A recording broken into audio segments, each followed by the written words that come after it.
Another video और आपका आज स्वागत वीडियो में लेकर आए उसका टाइटल है Hera Pheri 3 and other court case 3 idiots 2 official stop Sanjay Dutt. तो चलिए जानते हैं कि क्या खबरें हैं इस वीडियो में, लेकिन उससे पहले इस वीडियो चैनल का ओरिजिनल लिंक आपको हमारी वीडियो के डिस्क्रिप्शन मिल जाएगा। सब्सक्राइब करिए, लाइक करिए, शेयर को फॉलो इनकी चैनल को। उसके अलावा लोग का लिंक लिंक भी हमारी वीडियो के डिस्क्रिप्शन मिल जाएगा।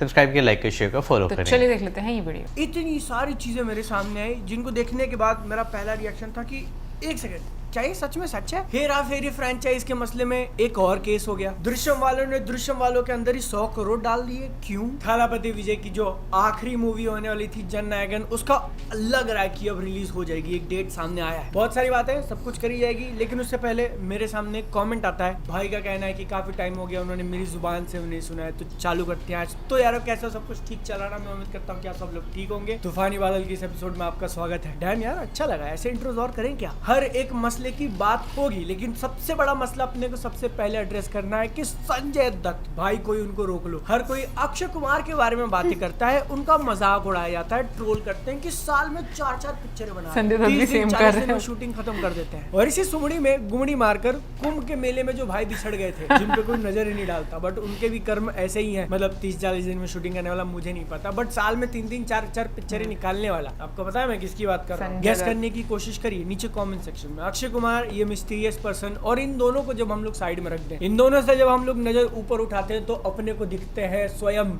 Sanjay Dutt. I don't know तुम लोग इस चीज को कितना फॉलो कर रहे हो, लेकिन मुझे ऐसा फील हो रहा है ना कि हर महीने उनकी किसी एक मूवी का अनाउंसमेंट गिर रहा है। Every single month there is a movie जिसमें संजय दत्त है। माना कि वो इन मूवीज में लीड रोल नहीं प्ले कर रहे हैं, लेकिन शूटिंग करने के लिए इतना टाइम कहाँ से है भाई? कौन सा मैनेजमेंट सॉफ्टवेयर यूज कर रहे हैं? इंडिया में कोई ऐसा सिनेमा नहीं, इंडिया में कोई ऐसा वुड नहीं जिसको संजय दत्त ने टच ना किया। मैं बस जिंदा हूँ वो दिन देखने के लिए जब हम उनको भोजपुरी सिनेमा में देखेंगे। रिसेंटली जो उनका एक अश्लील गाना रिलीज हुआ, उससे एक कदम तो उन्होंने उस तरफ रख दिया है। मैं कहता हूँ दूसरा भी रख दो। लेकिन संजय दत्त की क्यों इतनी बात हो रही है? अगर आप ऐसा क्वेश्चन कर रहे हो तो आई थिंक आपको पता नहीं, रिसेंटली उनकी एक और मूवी अनाउंस हुई और इस मूवी के अंदर वो मेन कैरेक्टर प्ले करने वाले हैं। काफी सालों पहले उनकी काफी आइकॉनिक मूवी रिलीज हुई थी खलनायक, उसका पार्ट 2 बन रहा है, जो कि अपने आप में एक शॉकिंग बात थी। लेकिन आई थिंक आप पहले से जानते हो। आप शायद ये नहीं जानते होगे कि इन्होंने, संजय दत्त और एक और कोई पर्सन था, उन्होंने मिलकर फ्रेंचाइज के राइट्स खरीद लिए हैं। मतलब अब तक वो फ्रेंचाइज नहीं है, पार्ट 2 से वो बन जाएगी, बट अब राइट्स इनके पास आ गए हैं। जिसकी सेकंड मूवी खलनायक रिटर्न्स होने वाली है, उसको प्रोड्यूस करेगा जियो स्टूडियोज, जिनके पास दुनिया भर का पैसा आ चुका है। मुझे बताने की जरूरत नहीं कहां से। ओह, मैंने फोटो लगाया था, मैं इंट्रो में उसको पिन करना भूल गया। इस पूरी वीडियो के अंदर जितने भी टॉपिक होंगे ना, यही वाली फीलिंग आएगी। फिर क्या कि सब यहाँ वहाँ भाग रहे हैं। खलनायक रिटर्न्स अब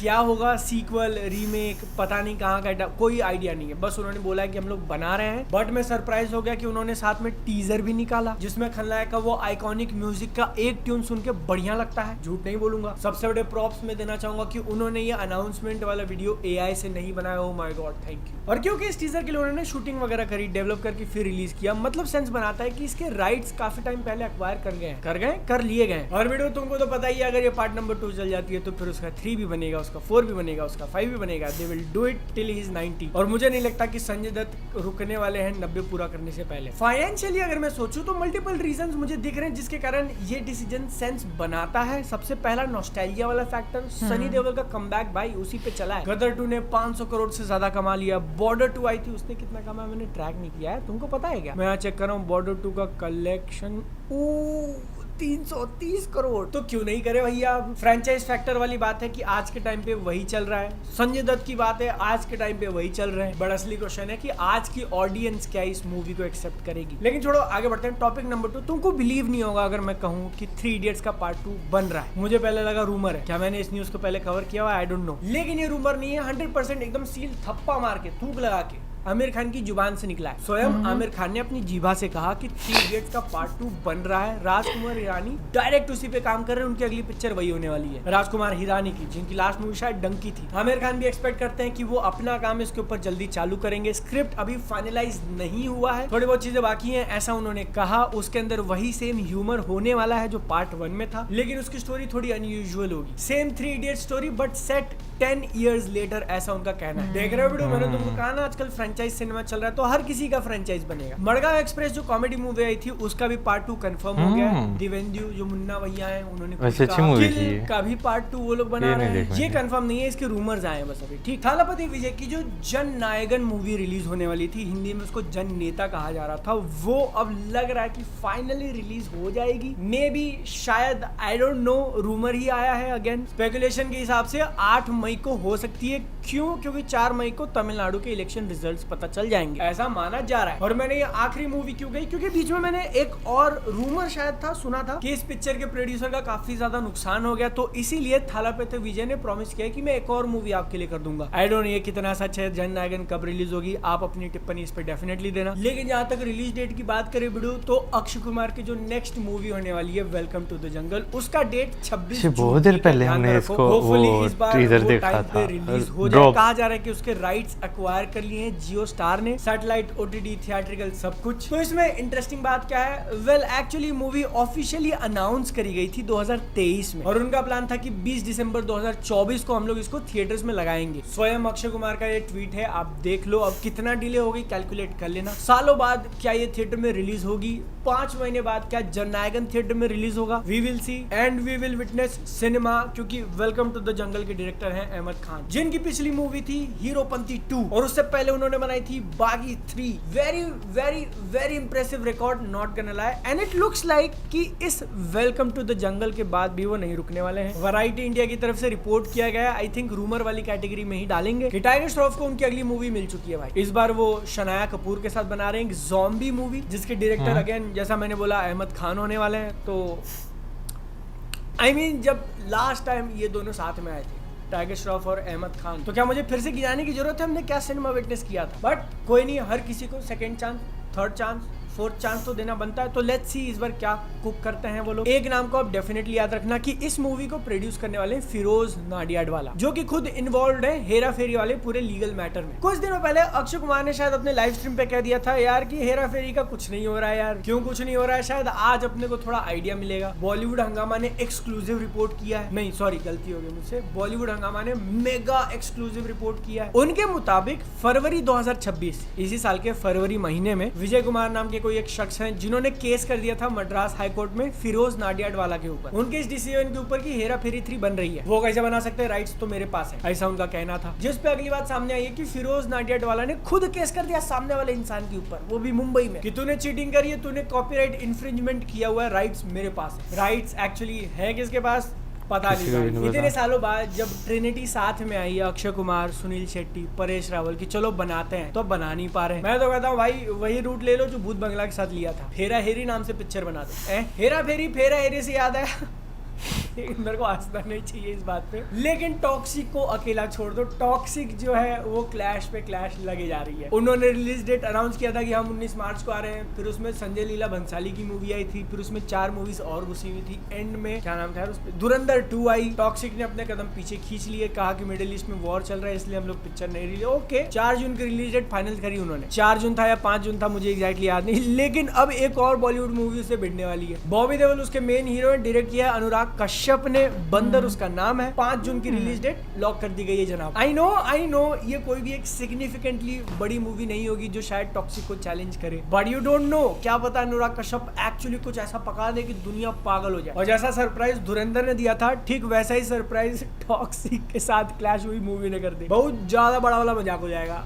लेकिन अगली चीज मेरे को मजाक लग रही है, बट वो मजाक नहीं है। आप और हम साथ में मिलके इसको डिकोड करेंगे अपने डिटेक्टिव वाले गॉगल्स लगाकर। बैटमैन मोड में जाने का टाइम आ चुका है। दृश्यम 3 मूवी बन रही है। आपने अगर इसकी मेकिंग फॉलो करी तो आपको पता है कि काफी कुछ हुआ है भाई। अल्टीमेटली डिसाइड किया गया कि मलयालम मोहनलाल वाली जो ओरिजिनल दृश्यम है वो मार्च अप्रैल के आसपास रिलीज होगी, और उसका जो हिंदी रीमेक बनेगा अजय देवगन वाला, वो 2 अक्टूबर को रिलीज होगा। ठीक है, क्लियर हो गया। दोनों मूवीज के बीच में क्लियर सेपरेशन होगा, ये एस्टैब्लिश्ड है, क्योंकि पहले रूमर आ रहे थे कि शायद दोनों को सेम डे रिलीज किया जाए। अजय देवगन की जो दृश्यम 2 आएगी उसका शायद ऑफिशियल अनाउंसमेंट भी हो चुका है कि 2 अक्टूबर को पिक्चर रिलीज हो रही है, उसकी शूटिंग भी चालू है। लेकिन जो ओरिजिनल मोहनलाल वाली है वो आई थिंक थोड़ा डिलेड है, 1-2 महीना। 21 में उसका ऑफिशियल रिलीज डेट आज के टाइम पे लॉक किया गया है, जो कि मोहनलाल का बर्थडे भी है, और उसका ट्रेलर कल 29 अप्रैल को आएगा शाम को 5 बजे। ऑफिशियल पोस्टर निकाल दिया गया। तो अब तुमको ये सारा सेटअप समझ में आ गया। अब इसमें अगला ऑफिशियल चीज बताई गई, ठीक है। अब ये 100% शाम को confirm आएगा। बात कर रहा हूँ, गुजर गई। ऑफिशियल स्टेटमेंट है प्रोडक्शन हाउस के साइड से। पेन स्टूडियोज पैनोरामा के थ्रू 100 नहीं आने करोड़ वाली। इन्वेस्ट करेगा दृश्यम 3 के अंदर। अच्छी बात है, बहुत अच्छी बात है, लेकिन फिर मेरे को लगा यार क्यों? तुम सोच के देखो कि हम इधर है। हाँ। क्या रीजन है इसके पीछे? अब ऐसा तो नहीं है कि इस मूवी के पीछे वो लोग 100 करोड़ 200 करोड़ 300 करोड़ बजट फूक रहे हैं। पार्ट 1 का 3 से 5 करोड़ था, पार्ट 2 का 20 करोड़ के आसपास अंदाजा लगाया जाता है, और ये पार्ट 3 25 से 40 में बनी होगी, ऐसा इंटरनेट पे कहा जा रहा है। और जो 100 करोड़ इन्वेस्ट करने वाले ना, पैनोरामा स्टूडियोज, आई थिंक ऐसा ही प्रोनाउंस किया जाता है, वो खुद प्रोड्यूसर है हिंदी वर्जन के, जो हिंदी दृश्यम 3 बना रहे हैं। तो आप उस मलयालम मूवी के अंदर 100 करोड़ क्यों इन्वेस्ट करोगे? उसको वाइड रिलीज देने के लिए कि चलो वहां पे साउथ में जितना कमाई हम लोग हिंदी डब भी रिलीज कर देते हैं ताकि नॉर्थ से भी पैसा कमाया जाए। तो फिर 6 महीने बाद जो आपकी रीमेक रिलीज होगी उसको कौन देखेगा? मतलब बहुत ऐसे मेरे को थोड़ा सा वियर्ड लगा कि जिस मूवी को इतनी जरूरत नहीं है और वो इसेंशियली तुम्हारा कंपटीशन बन सकती है, उसमें आप पैसा क्यों इन्वेस्ट करो? है रीजन आपको क्या लगता है? क्या पता डबल डबल कमा मुझे लें। जो लगता है वो मुझे लगता है, बट शायद मैं लीगल ट्रबल में फंस जाऊं, इसलिए मैं कहना नहीं चाहता। सारी चीजें क्लियर हो जाएंगी जब मोहनलाल वाली दृश्यम 3 रिलीज होगी थिएटर्स में, और हम लोग देखेंगे कि क्या उसका हिंदी वर्जन साथ में डब वाला लग रहा है या नहीं लग रहा है। क्योंकि जो मेरी थ्योरी है भैया, इसमें अगर वो साबित हो गई तो मलयालम दृश्यम वालों ने जो मोटा पैसा कमाया इससे, ओहो चुम्बेश्वरी। इट इज रिपोर्टेड, स्पेक्यूलेटेड कि ये प्रोड्यूसर्स ने इस पार्ट 3 के रिलीज होने से पहले ही 350 करोड़ कमा लिए हैं राइट्स वगैरह बेचकर रीसेल में। बताओ भाई, 40 से 50 करोड़ बनाने में मार्केटिंग पे और खर्च कर दिया, जितना अंधा पैसा खर्च कर सकते हो 20 30 40 50, 350 ऑलरेडी आपकी जेब में। मूवी कैसी बनती है, उसका ट्रेलर कैसा है, सब कुछ हम लोग देखेंगे, डिस्कस करेंगे मॉकटेल के ऊपर। तो आप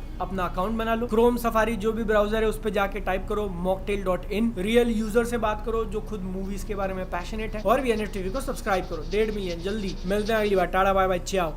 2024, 25 और 26 मैं कहूँगा कि ये जो है ना कुछ ऐसे साल रहे हैं जहाँ पे ना जो अतीत के यानी कि पास्ट के जो एक्टर्स हैं उन्होंने काफ़ी ज़्यादा जो है वो कम बैक जो है वो किया है, बड़ा और मैं successful कहता हूँ रहा। कि ऐसा कम बैक किया है ना कि सब हैरान हो गए। हाँ ये चीज़ है कि भाई उनकी मूवीज़ के ऊपर मूवीज़ जो हैं वो आ रही हैं, लेकिन मुझे इतनी ज़्यादा हैरानी नहीं हो रही कि भाई इतनी मूवीज़ में जो है ना वो बैक टू बैक जो है वो कैसे आ रहे हैं। क्योंकि अगर हम 60s 70s या 80s की मूवीज़ की बात करें ना, और उन एक्टर्स के हम जो हैं वो फिल्मोग्राफी जाकर देखें, तो भाई एक साल में वो लगभग कहीं 4 5 6 फिल्मों में काम कर रहे होते थे। बिल्कुल, बट मुझे अच्छी बात ये लग रही है कि देखो एक टाइम पर जो लीड रोल में आते थे एक्टर, अब वो आपको हर तरह के रोल में जो है वो देखने को मिलता है। मतलब विद एज ग्रेसफुली उन्होंने काफ़ी अपने रोल जो हैं वो चेंज किए हैं, और मुझे लगता है ये बड़ा ज़रूरी होता है क्योंकि बहुत सारे लोग इस चीज़ को एक्सेप्ट नहीं करते। बट एक नया ट्रेंड जो है वो चेंज हुआ है। अभी अगर हम लोग बात करेंगे बहुत सक्सेसफुल कमबैक में हम लोग देखें तो बॉबी देओल का नज़र आता है आपको कमबैक, सनी देओल सर का नज़र आता है कमबैक। अभी संजय दत्त सर की भी बात करूं तो मतलब हर दूसरी मूवी में बाकी में वो आपको आजकल नजर आ रहे हैं, इसमें कोई शक नहीं है। बट मैं दृश्यम की बात करना चाहूँगी। दृश्यम की जितने भी अभी 2 पार्ट हम लोगों ने देखे हैं वो बहुत ही अच्छे, और स्टोरी लाइन बहुत मज़े की उसकी रही है, और थर्ड वाली भी उम्मीद करते हैं कि अच्छी रहेगी। कमेंट सेक्शन में आप ज़रूर बताइएगा कि आपको कैसी लगी है और आप किस मूवी का सबसे ज़्यादा इंतजार करें। मिलेंगे नेक्स्ट वीडियो में। Subscribe good bye.